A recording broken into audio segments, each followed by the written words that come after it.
That's a good Christmas jumper you got on there, Helen. That's good. And it's like a skiing jumper. Do you know that Robbie's not here today because he's off skiing?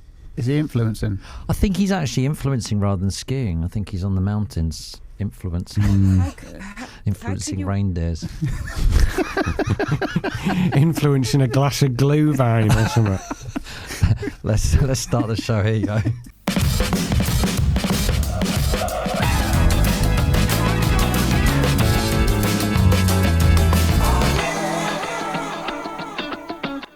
Welcome to the world's #1 podcast, Soccer A to Z. The People's Podcast, saving football 1 week at a time whilst helping society. We're working our way through the alphabet from A to Z. The letter today is N. Helen is here. Joe is here. Hello. Tubes is here. Hello. Sadly, we have a member of the team missing. Robbie is in Les Alpes. Influencing people, skiing away. So it's just the four of us today, but I think we'll do. Man down, we'll tuck in. We'll tuck in. Yeah, we'll dig do deep. a job. We'll do a job. There is a poll result, Joe, from your. Oh, is there? From your what was it? M for Moments of Madness. Yeah, go on. You had Souness planting the flag, a Zidane headbutt, and Cantona kung fu kick. The kung fu kick won by miles with 50.9%. Bona fide moment of madness, wasn't it? Got to catch up on some more news. Tubes was going to play David Seaman in golf. How did you get on? Did you beat him? It was supposed to be tomorrow, but Big Dave has got a suspected broken rib. So he is out. Sounds like an excuse to me, that. Is from out. What? I don't know. He said he fell over. He texted me and said, Tubes, I'm really sorry. I've fallen over. I think I've broken a rib. Oh. Yeah, so it's we'll get not well soon, Dave. happening. The Golf Life big one not happening this week. So Rearranged for the new year. Bring it on, Seaman and Son. A broken rib, how long is he out for there? That's got to be a good few weeks, hasn't it? Yeah, I reckon they so, hurt. Yeah. Sarah Cox broke one of my ribs once at the Soccer Sixes. I don't think she knew. Yeah, we just clattered into each other, and I couldn't. It hurts for weeks, and you can't cough, laugh, sneeze, fart without it being really painful. Did you sue her? No, it was. I think she. What was it? Just a coming together? Yeah. Just two people who can't play football. Clattered. You cannot play golf with a broken rib. You can't get a full turn, can you? No. You'll only be doing a half turn. Or he was nervous and wanted more practice. I don't know. That's what I think. Yeah. What else you been up to, Tubes? Just witnessing the brilliance of. Mr. Palmer. What's that, Hells? Must be about 3 minutes in. How good is he? He's the best. I love him. Makes you. It's just so good being a Chelsea fan again. It's amazing, isn't it? It's amazing. Wonderful. But I just love the boy. He's literally freezing cold. Yeah. Just amazing. So a bit of Golf Life and just watching that Panenka pen over and over again. Who's on Golf Life? We have got James Morrison, a pro, a tour player, on tomorrow, taking David Seaman's place. Going to try and break the course record. Then we've got Big Joe Marler. Hold on, you're trying to break the course record doing what? How are you doing that? So they're going to play scramble. Right, okay, so Jimmy that's the best ball. Jimmy and the Tour Pro, scramble. And then on Friday we've got Joe Marler, who I absolutely love. Rugger. The rugger. He's just retired from all rugby, and he's an absolute character, and I love him. So it's going to be carnage. Like football? Do you like a bit of football? I'm not sure. We came on Soccer AM a couple of times, and he had a punt on him, but I don't know. I'm not sure who he supports. Got an absolutely chaotic Barnet, hasn't he? Yeah. Before we get into Helen, I have a little bit of new viewer interaction, should we call it? Ben Sly says, surely Helen's small holding animal prison needs to be called Guantanamo Bay. Guantanamo Bay, yeah. That's a good one, isn't it? Guantanamo. Guantanamo. Yeah, Guantanamo Bay. Yeah. Guantanamo Bay. Kitch says, instead of Spotify wrapped, what's Helen's top 5 dispatches this year?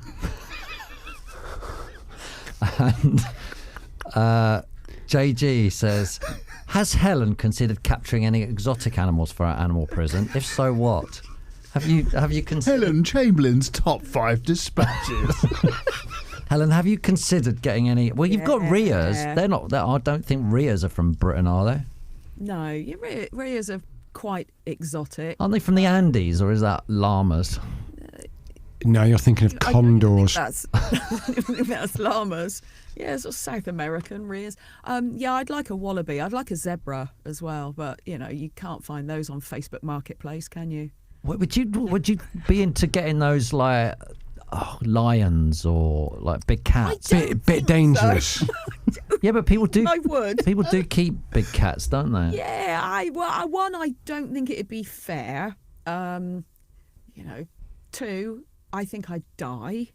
So I think. What about them? There's like the medium-sized ones. You see the people on Instagram. They like in places like Russia. They have these cats which are bigger than a domestic cat, but not as big as a big cat. They've got big ears. They still go at you and stuff like that. They eat sort of fresh meat and stuff. What about one of that? Would you fancy that?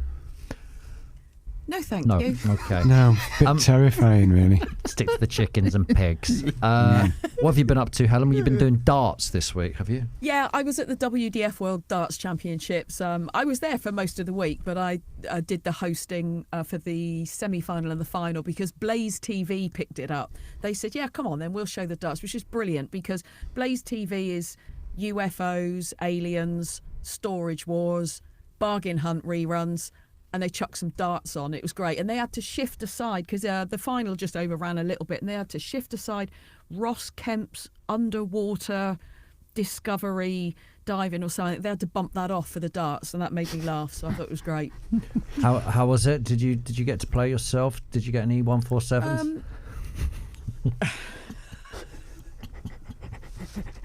I'm not going to take that bait. Damn. Yeah, it was. Yeah, it was great because they showed all 4 divisions of world champions. So we had the girls, the boys, and then the ladies and the men. And Paige Pauling won the girls. Archie Self, who's only 14, won the boys. Bo Greaves got her 3rd world title in a row. And Shane McGurk, the first Republic of Ireland world champion ever, he beat Paul Lim in the final. Paul Lim? Yeah, first Paul televised Lim, 9-darter. Final. The chef from Camberley. John Lowe is the first televised 9-darter back in 1984. Knowledge. But the Paul Lim one is very, very famous. Did you get throw a few darts yourself though? What on the stage? What? Yeah. Just excuse me, coming through. Yeah. I'll give you a 301 quickly while you're waiting. No, Are you still playing in the darts league?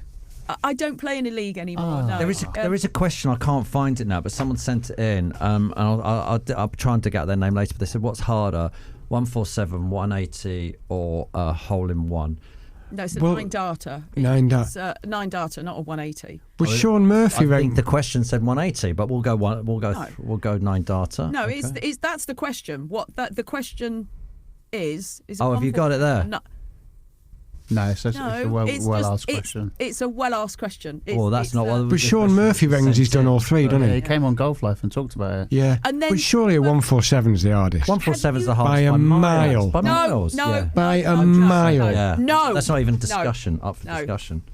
No, because balls can go in by you can't. No, but you've got to keep getting reds and blacks. Yeah, it's reds and impossible. blacks. Yeah. It's important you lose what? Having been someone who's mastered all 3 of these sports, I'm telling you, 147 is the hardest by miles. Have you I'm not sorry. seen this on social media all week that Paddy Power has set it all up and the 147 was done? The 147 was done. The darts lads were there. They had Van Gerwen. They had Luke Humphreys. Luke Humphreys got a bit biffy as well. And then the snooker player who claimed that he'd hit a 9-dart finish stepped up to the board, hit fat 4, skied one out of the board and got one in the wall.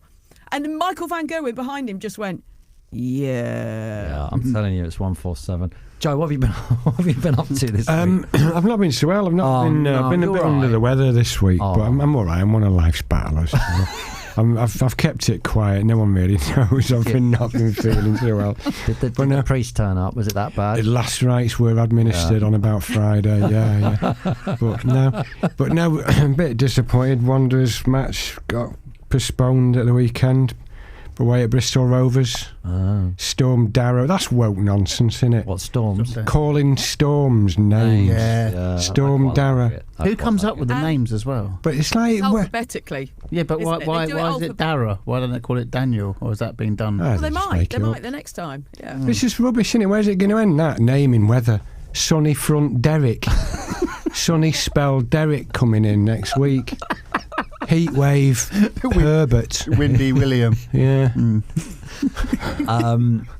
you know what I've been up to? I've did Sunday brunch. That was good. Agent Charles came on. I love a bit of Agent Charles. He was great. What made me laugh about Agent Charles, though, is he started talking about West Brom and he immediately went miserable. Didn't we do an item on Soccer Home about miserable West Brom fans? Yeah, I don't know why I bothered. It was like they'd won the lottery or something, but they had to get the bus into town. Something like that. Don't know why I bothered.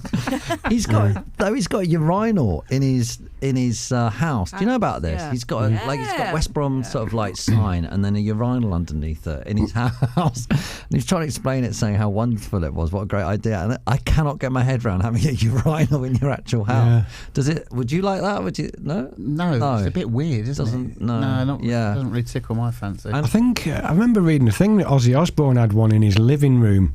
A urinal in his living room because he lived in this massive stately home thing. That's great. And because the toilet was about 200 yards away upstairs and whatnot, he had a urinal fitted in his living room. That was when proper rock and roll. Which is the band who had Led Zeppelin? They had a fireplace on their private jet, didn't they? Yeah, probably. Imagine that a lit fire on a plane. I don't know whether they lit Madness. it. There was a fire. They definitely had a fireplace. Chimney on the. Hey, in other news, at Lovejoy Towers, I'm taking my youngest daughter, Jamie Jean, to her first ever Chelsea match. Yes. And she's really excited. I remember taking the twins. They're a bit younger and they just didn't enjoy it at all. But Jamie's really looking forward to it. So she's going to get to see him. Get a bit of, actually, on saying that, I feel it's getting a bit cold in here. Can you feel that? Can you feel the temperature drop? That can mean only one thing. What's that? He's running down the left, he's running down the right, he's running down the left, he's running down the right. Cole Palmer is dynamite. Where's that come from? It's getting really cold in here. I'm freezing. Are you freezing? Baltic. Yeah. It's just so cold. Put the heater on. It's so cold in here, and Cole Palmer once more is the coldest man on the planet. And he grabs for a scarf, but whose scarf is it? It's blue and white. The badge, you can join in at any time, by the way. It's blue and white. No guesses on It's blue. not really narrowing it down. Go on. Chelsea. Sheffield Wednesday. Sheffield Everton. Wednesday. The badge has a man standing with his foot on the ball. The man is wearing a hat. Birmingham City. He has buckles on his shoes. Bristol Rovers. He has a ponytail. He has a rascal earring. He's carrying a sword. He's a pirate. It is, of course, Bristol Rovers. Bristol Rovers. The Gas, yeah. Better known as the Pirates or the Gas. Yes. Why are they called the Gas? Because it's next to a... Yeah. Yeah, Next door to... Gasworks. Gasworks, that's right. And they initially they were called the Gas because their rivals used to call them gasheads, taking the mickey, and then they adopted it. And why are they called the Pirates? It's reflecting the maritime history of Bristol. Smuggling. Oh, I don't know, but there you go. So that's a great new item. I'm sure you all agree. Got some questions coming in here. Robinho says, should we allow a 3 p.m. kickoffs to be televised? We will be answering these on Friday. Peter Davis says, best celeb ball you ever had on Soccer AM. And Flav said, did Tim and Helen kiss on a Christmas night out once? Was it a dream or did it happen? Now, we normally wait till Friday, but I have to answer this one now because I've got a reputation to keep up. No, Between now and Friday. We never kissed. Helen tried on numerous occasions to kiss me, but I said no because Helen's an attractive lady, but we had a working relationship. Yeah. And I had to say to her, get your paws off me. Yeah, was she a bit full on? Like a referee. Away. Away. Every Christmas party, she took her opportunity, but I tried her luck. But He's kept this up for nearly 30 years. I said no, Helen. Get that mistletoe away from me. We're not keeping.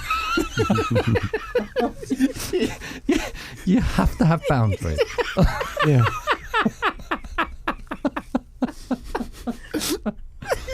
Helen, have you got any ends from our listeners? Yeah, I have. There's some good ones this week. Craig Dowd says, Northern boys love gravy. Incredible. Still do. Yeah, Chris Dunning, non-league. Football for your real fans. This is my favourite. Rich K. Never a red. That's never a red. That's brilliant. Yeah. Never a red. That is It brilliant. Never a pen. Never a pen. Yeah. Yeah. Never a red. Yeah. Happens every week. Yeah. Peter Blow, the Netherlands. He says, a fantastic football nation, despite apparently adopting all the Christian names we no longer needed in the late 60s. Clarence, Dennis, Ronald, Frank, Edwin, Edgar, Arthur and Winston. That is amazing. Yeah. That's a great amazing. start. Peter Blow actually rings a bell. I think he used to come down and watch the show quite a lot. Absolutely Peter correct. Blow. Yes. It's very insightful, that, isn't it? Yeah, That's I like Died out brilliant. names. That's a But brilliant when we were one. kids, they were called Holland, weren't they? And then suddenly they changed it to Netherlands. I know they're different things. They're different. Netherlands is a whole lot of them. Yeah. And yet they're small. called the Dutch. The Dutch, yeah. Yeah. But when they used to do the football scores years ago, it used to be Holland, didn't it, everywhere? So Yeah. Can I talk about the Dutch fans quickly? Have Yeah. you seen the thing, and they all just go from side to side. Yeah. I watch it constantly on Instagram. I love it. yeah, it's brilliant, isn't it? You know Steve Holland? Yeah. Yeah. Right. We worked with Gareth Southgate. Of his family called the Dutch. Should we get the Dutch over for the Sunday dinner? Do you know what's going to happen? I'm going to end up giving Peter Blow the crown this week because his That's N good, yeah. so far has Yeah, he's brought fair the play. most discussion from No, us. I think I'm going to win it. Russ Baden says nostalgia, looking back with rose-tinted glasses at the good old days Yeah. when football wasn't run by money or Woke greed. nonsense. Woke nonsense. And David Bedlow, my N is for Joel Sheephead. Northern boys love gravy. So that's a couple of people who've sent in who've remembered your marvellous catchphrase. Yeah. Oh, it wasn't my catchphrase. It was my sponsor. I was sponsored by Gravy, wasn't So you were. I? Ooh, Northern boys CT. love gravy. LT says the no-look pass. I think I spot it 5 to 6 times a game these days. It's funny when you go back, isn't it, to when we first started the show and you weren't allowed to showboat at all. And then now all players want to showboat constantly. What are your feelings on the no-look pass, though, boys? Uh, I just think it's a bit... I like showboating. I just think it look... When people, It's a bit stupid. It's a bit disdainful, isn't it? And It's a bit lame. It's not that hard to do, is it? That's the thing. Yeah. And then JP West Ham United, basically. JP West Ham United says nuisance players, the Robbie Savage of this world. You do like those players, the players who break down the play and they get in everyone's way and they get, I think they're great. They're good for the game, aren't they? they have a purpose. They Yeah. do. Right, should we go on to people's ends? Yeah. Shall we? Yeah. Should we start with? Who won last week? I won. Oh, I've got my Straight on to Helen then. She's got a paper. Did you win? Yeah. motorway. Motorways. Yeah. Well, Moonies. you should have won because your Moonies was an M. It wasn't your M, but right. My N this week is the ultimate humiliation for any footballer, the nutmeg. Oh yeah. Yeah. Everybody's got a favourite nutmeg that they remember, a classic nutmeg that they remember. What do we think? Messi on Milner? Yes, that was good. What about Ronaldo on Bullard? Do you remember that in the Carling Cup final? No, I don't really. Absolutely, yeah. Literally, you could just see the pain in his eyes. He's struggling. But the Messi on Milner, after the telly showed the replay of it, it then cuts to Pep in the crowd, who is rubbing his face with second-hand embarrassment, which was like in a proper, with his mouth open, like, oh, I can't believe his cringe was cringing for him. Barcelona PSG quarterfinals of the Champions League, Suarez, David Luiz, twice, right? Did he? The first one was sly. First one was quite sly because Suarez didn't even really realise that he'd done it because David Luiz was kind of stepping over, so it went through. But the second one was downright rude with a top bins goal to follow it up as well. But Riquelme, is Riquelme the most famous nutmegs? Because his was the no touch, wasn't it? The ball comes towards him and he he sort of lifts his leg with a little ghost kick, and it rolls right through Yepper's Faint.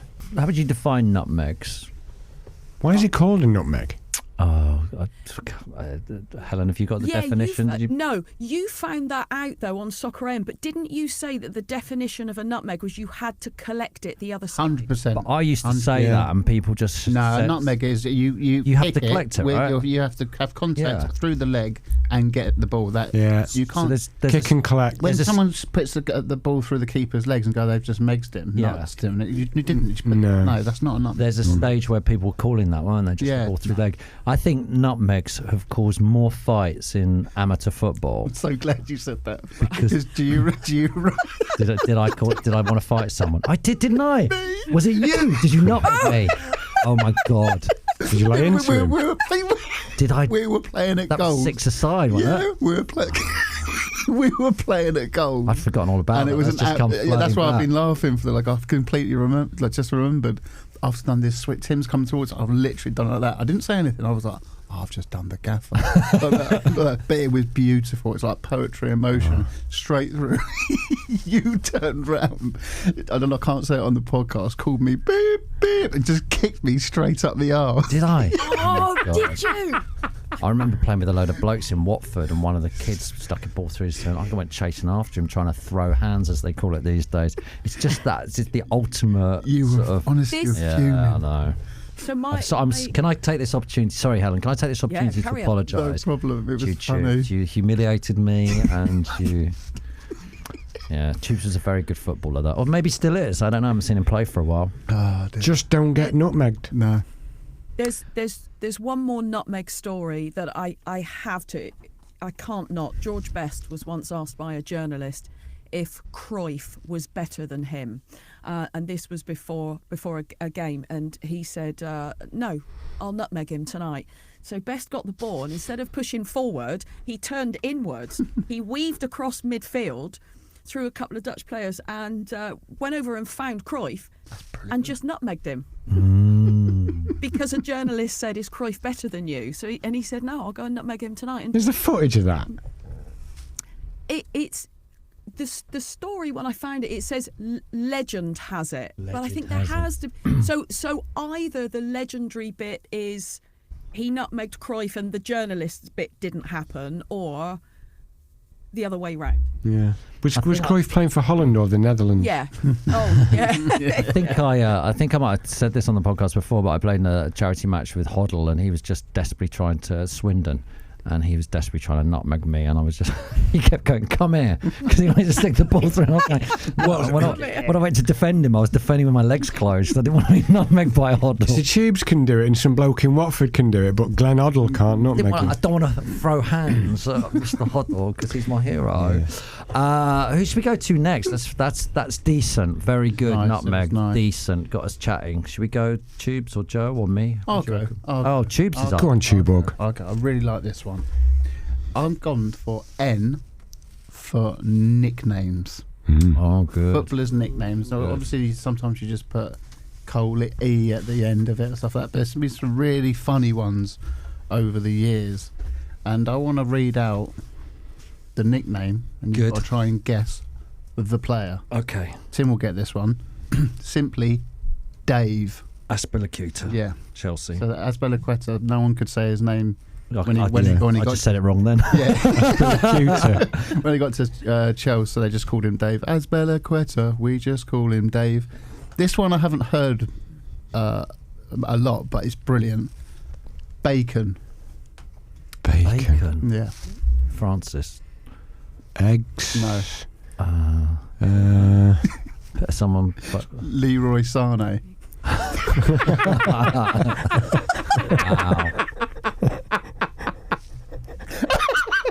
Wow. I didn't know that. Is that your favourite? No, there's one that can't be beaten. But when I read that one, I was like, that is imagine morning bacon. There's one that I think's amazing, but I won't do it in case it's on your list. I think everybody knows the it's one that will never, ever be beaten. Go for your favourite now, because I think it's the one we're all going to go for. The favourite? Yeah. Oh, one size. Yeah. One size fits all. Brilliant. Yeah, But another. Fits all's the best. Yeah. Do you know the divine ponytail? Baggio. Is that common knowledge? Yeah. The divine. Yeah. So, The incredible sulk. Anelka. Yeah. Yeah. Duncan disorderly. Yeah, that's brilliant. Fergie. Ferguson. The non-flying Dutchman. Densberg. And I'm not sure about this one. the shower clearer. Oh, that's so. I know who that is. I know that. I'm not going to say it because I know that. Is But it is what? it true? But is it true? Well, apparently it's Sir Alex Ferguson. Sheephead's gone. Sheephead's gone. She's had a sip of tea at the wrong moment. I'm there. not sure whether this is a true one or not. Is it? Do you think it is?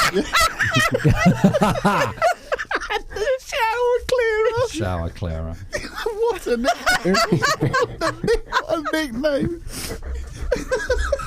Who is it? No, I think should we just leave it? People can look it up.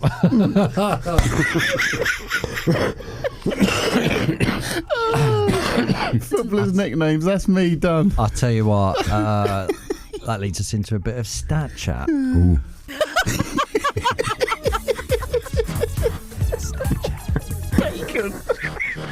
You lot are still laughing. Right, stat chat.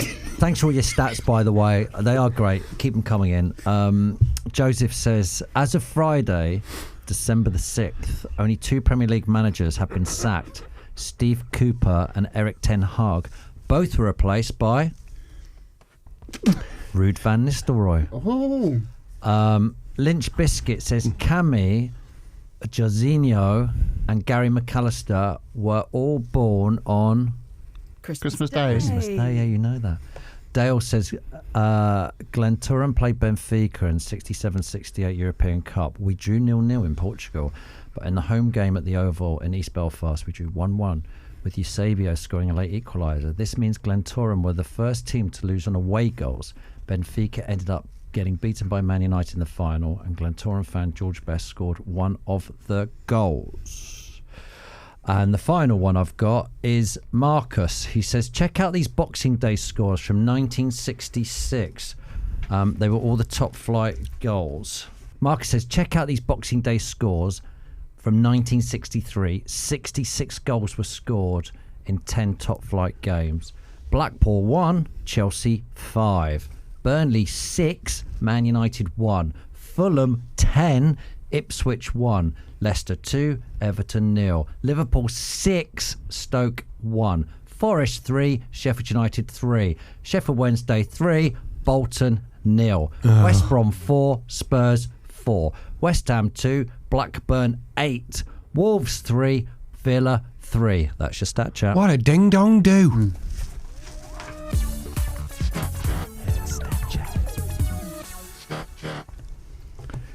Tubes.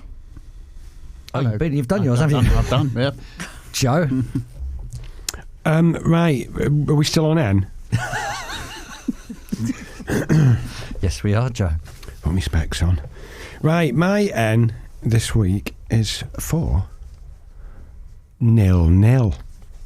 Oh, that's boring. Not your N, but 0-0 is boring. Well, is it? Is it? Is it? I'd say yes, because no Yes. goals were scored. Well, hang on. Yes. It's the kind of scoreline that Americans would just, you couldn't get their heads around. What, you play 90 minutes and there's no score? You're kidding me, right?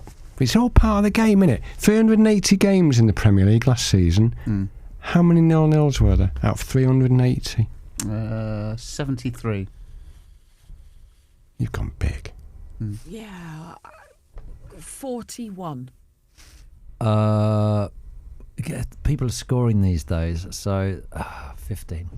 11 0-0s out of 380 games, like whole of last season. One team in the Premier League Good stat. hasn't had a 0-0 in the league for 2 full seasons. Who's that? Chelsea. No.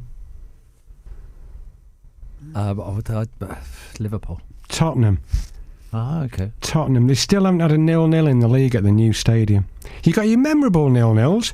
Italy, England in Rome in 1997. Remember that? We needed a point to qualify for the World Cup. Yeah. Paul Ince covered in blood. Yeah. Ian Wright hit the post in the last minute. They went up the other end. What's his name? Vieira. He just knotted it wide. Ooh, what a game. Tense as that was. The battle. You're really trying to get the crowd here, aren't The you? Battle of Old Trafford. Nils. The Battle of Old Trafford in 2003. Remember Martin Keown on Van Nistelrooy? Ooh, argy bargy. Big brawl. 0-0 that finished. The most agonising 0-0 I've ever been through. 2000 FA Cup semi, Bolton Villa, Wembley Stadium. Oh man. Dean Allsworth missed an absolute sitter right at the death, put it over the bar. Some atrocious language going on. Lost on pens. Your absolute bore draw 0-0s like these. Your City Arsenal, City Liverpool, where everyone settles down. Oh, it's going to be the best game of the season. This, and it's an absolute snooze-a-thon, innit? Yeah, they'll dress it up as a tactical masterclass. and then you get your awful 0-0s. England, Algeria, Cape Town, 2010. Remember that? Wayne Rooney walking off, having a go at the fans. What else have we got? England, Costa Rica, 2014. England, USA in Qatar. It's always at the World Cup, innit? Because everyone gets so excited. Nervous. Yeah, everyone's nervous. And then it finishes as a 0-0 and you're like, ugh, bloody hell. Don't know why we bothered. Do you know, 0-0. Wasn't there more 0-0s before 3 points when because Jimmy Hill invented the 3 points, didn't he? And for a win. And before that, I think there was, because the difference between 1 and 2 points was minimal in comparison to 3. Yeah. I think there was more. So you just sit it out for a goalless draw. I think people used to. Yeah. Also, there was the pass back, and there was you could kick anyone as well, so you could break up play. So wasn't there more 0-0s years ago? Probably. You've not done that research. Didn't get that far. No, I've been ill. No. Do you think in the great scheme of football, most of the match doesn't matter? You know there's only a few key minutes of the match which actually matter, and 0-0 pretty much none of it matters, because the point of it is to score goals, right? Or is it not? Is it to? Well, the point of football is to score goals and win matches. Yeah. So a 0-0 is there's not much going on. Yeah. Okay. But Sheephead's just pointed out some glorious 0-0s. We do get some good 0-0s. Jesus, do you think you'll win that tube? Absolutely not. Sorry, Sheephead. Oh, I thought it was. Helen's gonna. She's the judge. What we got so far? We got Nicknames, nutmegs, Nil-nils. and 0-0s. Okay. George Graham was the master of the 0-0s as well, wasn't he? No, wasn't he master of 1-0? 1-0 to Arsenal. Yeah, Yeah. 1-0 to the Arsenal. Yeah, but I think he also did 0-0s as well. He did a lot of nil. He did 4 consecutive 0-0s. There's something to be proud of. There was a game at the 82 World Cup, wasn't there, where both sides needed a point to knock someone. Was it Germany against someone? Don't know. And they needed a point to knock someone like Austria out. So they just beforehand they just went 0-0. Yeah, done. And they just passed it around. That's all that. Just nothing. It's about fashions, isn't it? Fashions, and there was when we started, as I mentioned earlier, when we started Soccer AM, it wasn't fashionable to do showboating. It was more fashionable to have clean sheets. That was the fashion in football. We start with a clean sheet and we work from there. Yeah, I've got to be honest. I don't think 0-0s are ever going to be fashionable. No, they are amongst managers. It's like, we had Mr. Jose Mourinho who liked to keep clean sheets. So, he'd rather, I know he used to throw players up front to try and get the win, but we'd rather not concede than do anything else, wouldn't we, for quite a lot? Agreed, but I think the whole point was score early and defend the lead, which is something I don't agree with. But I don't think 0-0s are ever going to be...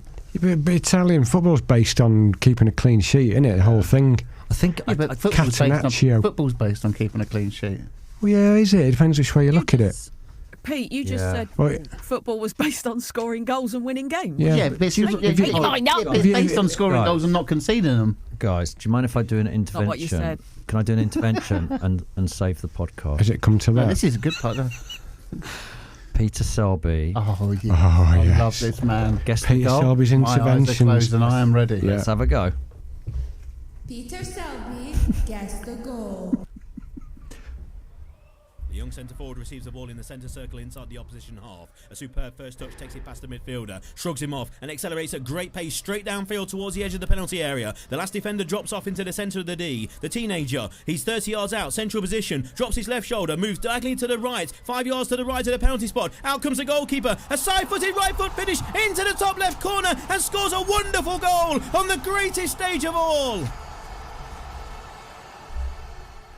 I think that one's quite easy. I got Easy, that one. Yeah. yeah. I got that one. Helen, did you get it? No. I didn't get this one. Joe? Michael Owen, Argentina.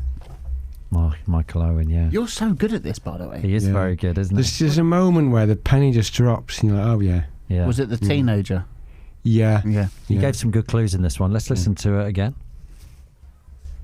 David Beckham with a forward pass of 20 yards to Michael Owen inside the centre circle inside the opposition half. Takes it wonderfully in stride, shrugs off the midfielder and accelerates at great pace towards the edge of the penalty area. Ayala's dropping off. Owen drops his left shoulder, moves diagonally to the right and scores from 10 yards out with a side-footed finish into the top left corner and takes the lead for England against Argentina. The teenager has scored a wonderful goal.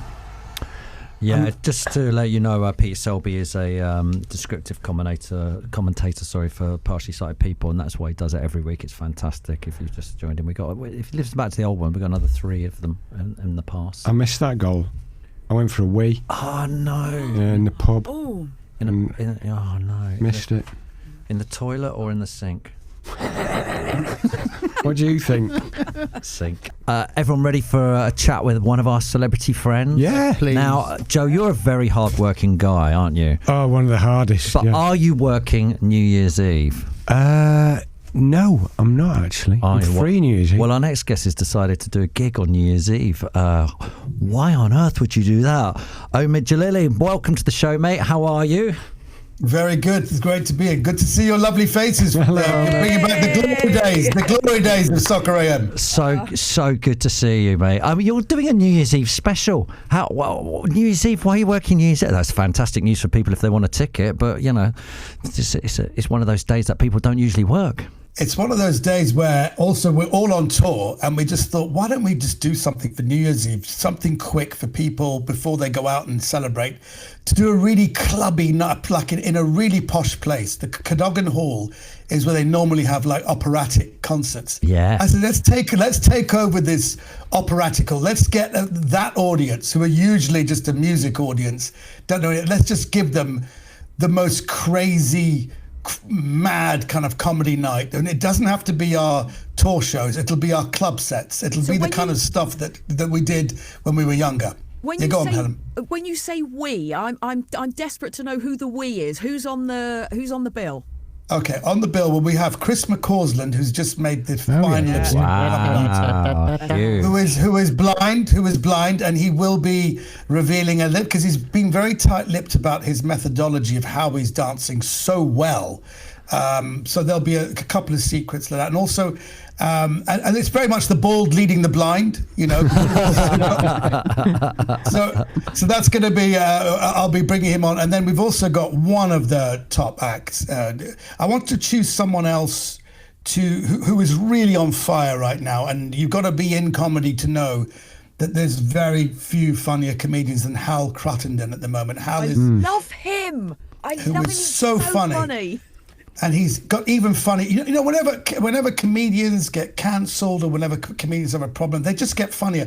And he's been divorced, and he was always funny. And he used to talk about his wife, but now he's divorced, and everything's coming out. It's bloody hilarious. I think even his ex-wife said, "You've become much funnier since we got divorced." So it's just the three of us. And there might be one little special guest we throw in as well. So it's just a fun night for people to come and enjoy before they go out and enjoy New Year's Eve. So how is it going to work? Are you going to straddle midnight, or are you going to be done by midnight and be, enjoying yourselves, letting your hair down by then? Or? It is. It's an early start. Starts 7, and we guarantee we finish before 9 o'clock. So people can go have your dinner, come and enjoy us, then go out to, go to the embankment, or you can, there are all kinds of events happening all over. Oh, so it'll all be done and dusted by midnight. Or be done and dust. No, by 9 o'clock. By 9 o'clock, yeah. It's such a great idea, Omid, because it's such a great venue. I love it there. It's very cool. Oh, Tubes is there. Hey, Tubes. Oh, my God, I've just seen Tubes. How wonderful. Right. Here we go. Chelsea. Yeah, well, we might as well. We're here now. Cup of tea, Hels. Chelsea, what do you make of the season so far then? Well, it's been. I've switched off. I mean, I'm a fan. I'll watch the games, and I gave up my season ticket only because I live in Suffolk now, so I can't quite get to games as much as I used to. But I have been pleasantly surprised by not just what's going on the field, but off the field. Cole Palmer's interviews, I have heard, he's been told, you know when they say media training? Yeah. Because he's been going viral with his ridiculously monosyllabic Brilliant.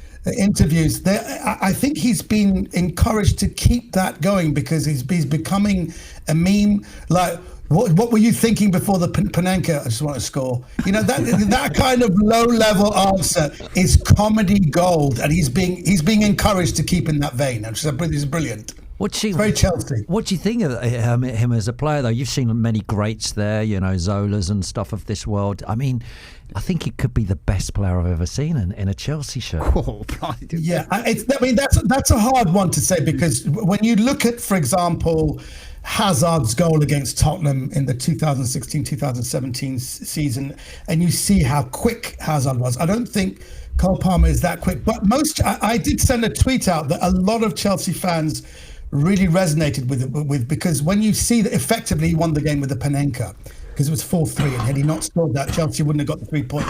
It just really highlighted Gareth Southgate's short-sightedness that he didn't start with Cole Palmer because as season ticket holders, people, when we were watching him week in, week out, that this guy affects games. He's someone who could win you a tournament. And the fact that he came on in the final and within 142 seconds scores a goal, which is a record for England in the European Championship for a substitute to come on and score.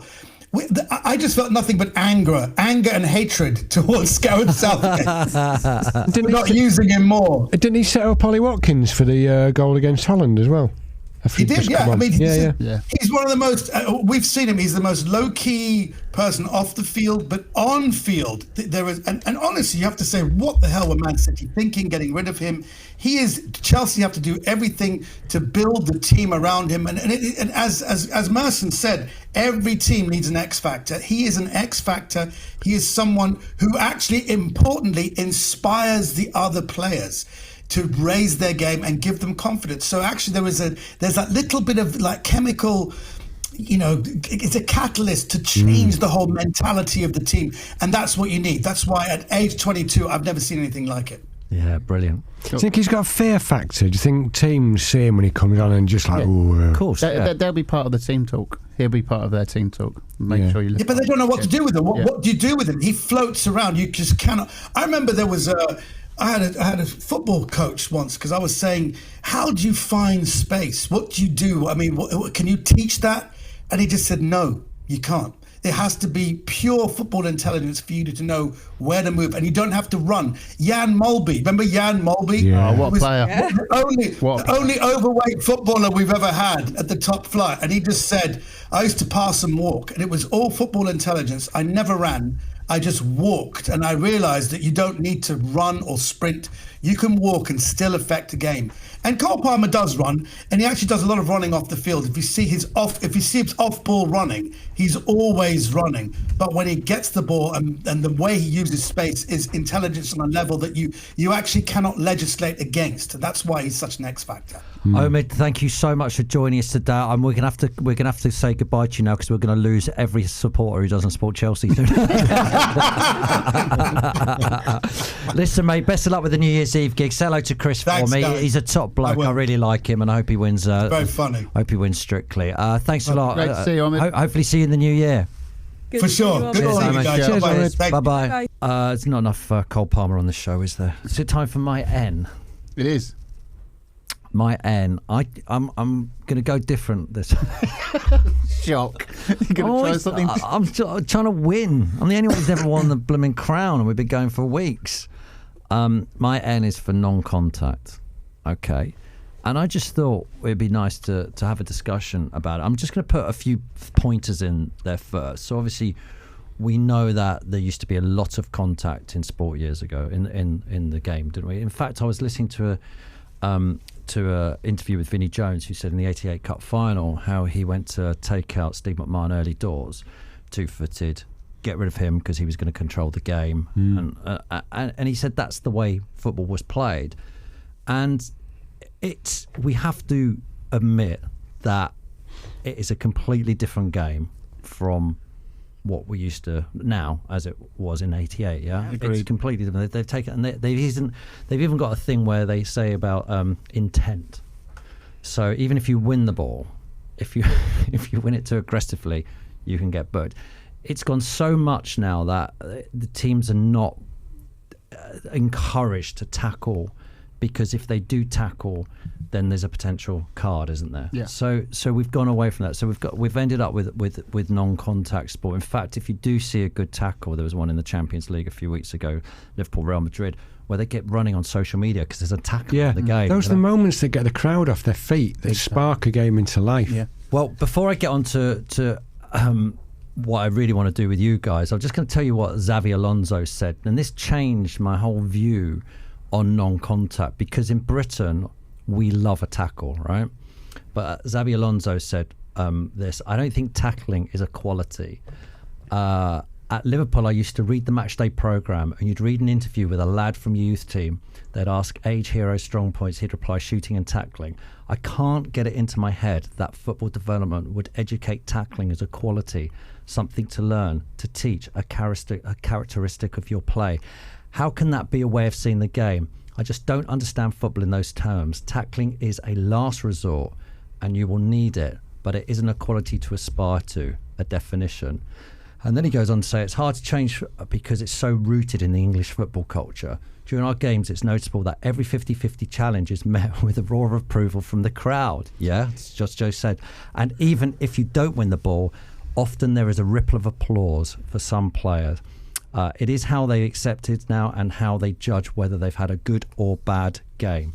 Now, there's lots of views on this, Joe. Sorry to interrupt you, Joe, but there's lots of views on this. And I thought the game's changed a lot. Some people like contact, some people don't. And I thought the only way to deal with this is have non-contact the debate.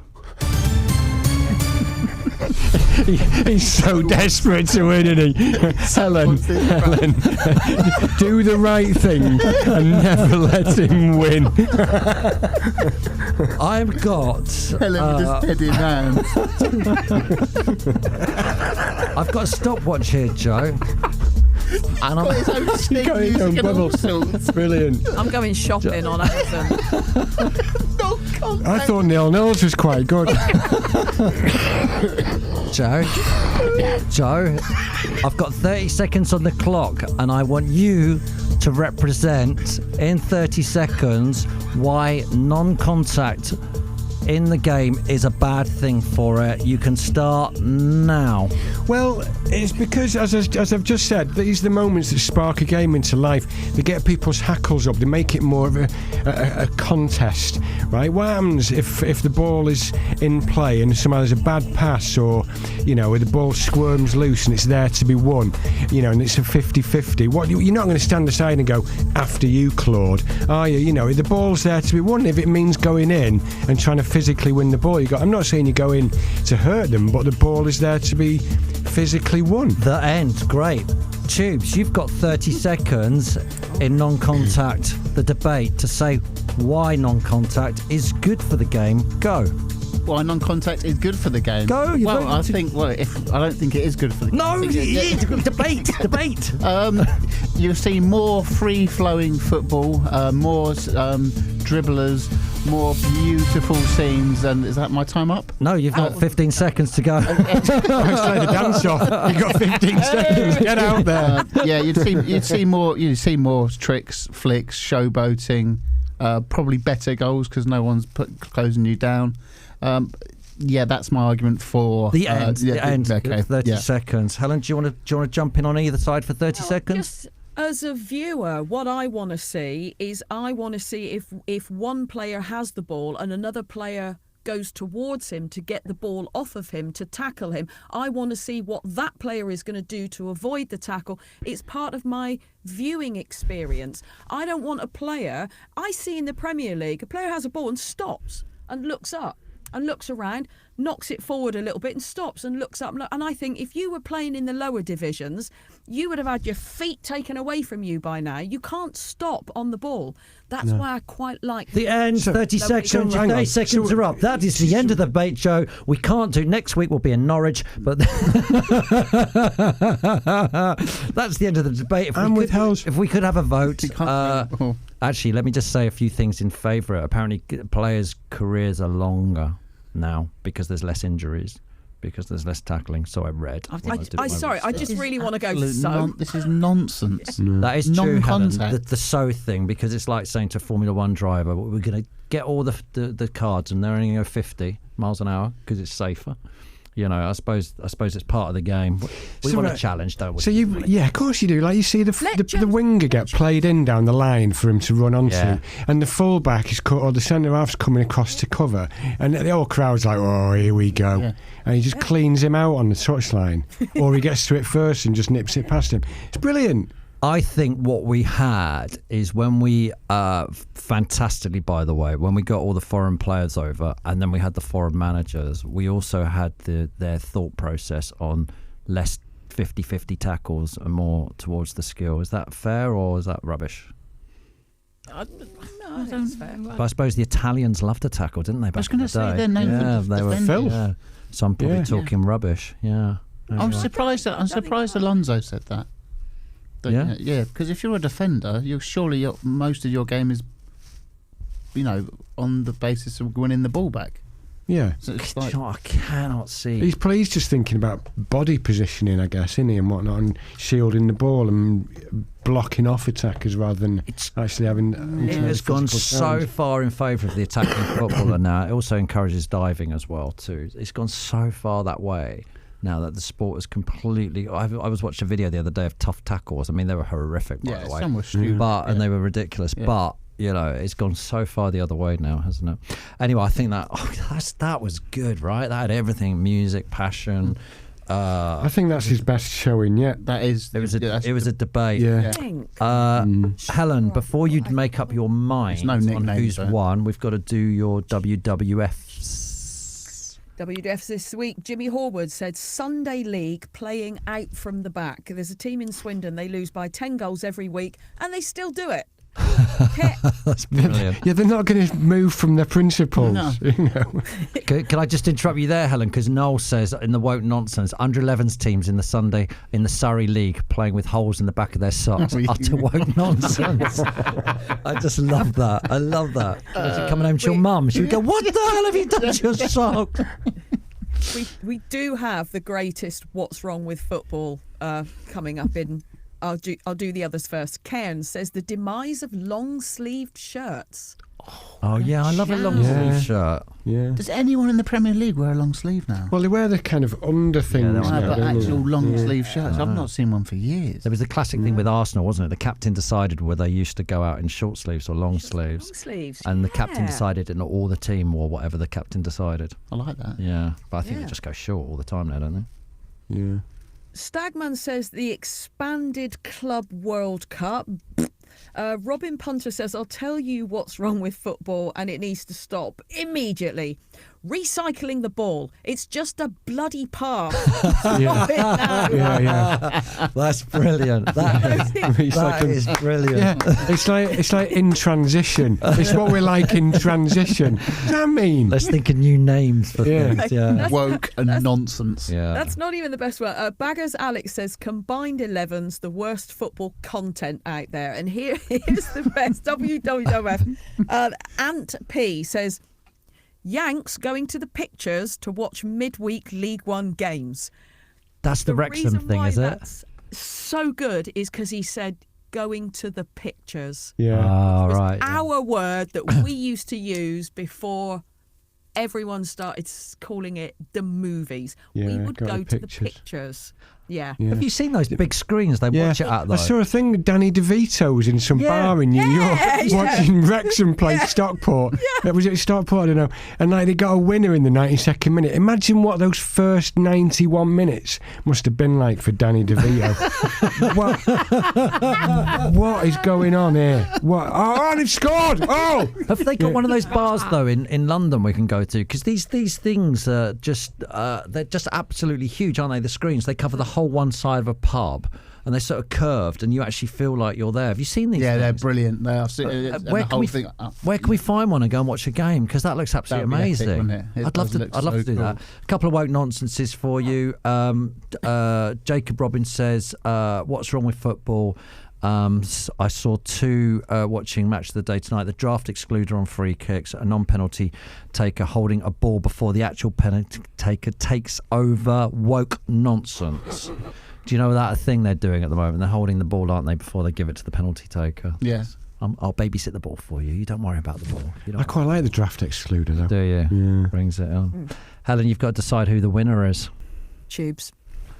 You've got to be kidding What? me. Because someone thought up a bacon sarnie nickname. Are you mad? Someone at Man City came up with that. Because you put a bit of music on something and call it a 30-second debate. Doesn't We had a want debate. you to win. You've just said nil-nils are like nil-nils. Granted, nil-nils wasn't. You know, I I've wasn't entertained expecting to people win with it. bacon. To add insult You to laughed injury. at someone. To add insult to injury. You were the worst of the debate.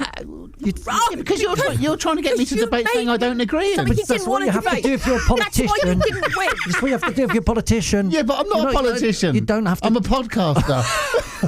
That's why you didn't win. That's the only reason that you did not win. Give me Ian, 30 because seconds on why you think gave- non-contact's good. I don't. And he doesn't. Yeah. So that's why you didn't win, because you didn't say who Yeah. wants to argue Hold for it. it. You just went, Joe. You were putting argue words in his for, mouth. No, and it's a good. You argue against, and he didn't want to. And that's the reason why you didn't Thank win. you, I'm Helen. telling you all. Thank you, Something they Helen. didn't want to do. I'm telling you all, it's a good life lesson to look at things from other people's point of view. We wouldn't be in the mess we're in now. if All we I'm did saying is the shower Tubes, clearer. where's The the shower ground? clearer. The shower clearer. that. That's the end of this See you week's next show. week. We'll The see you King. on Friday for the Q&Q. See you later.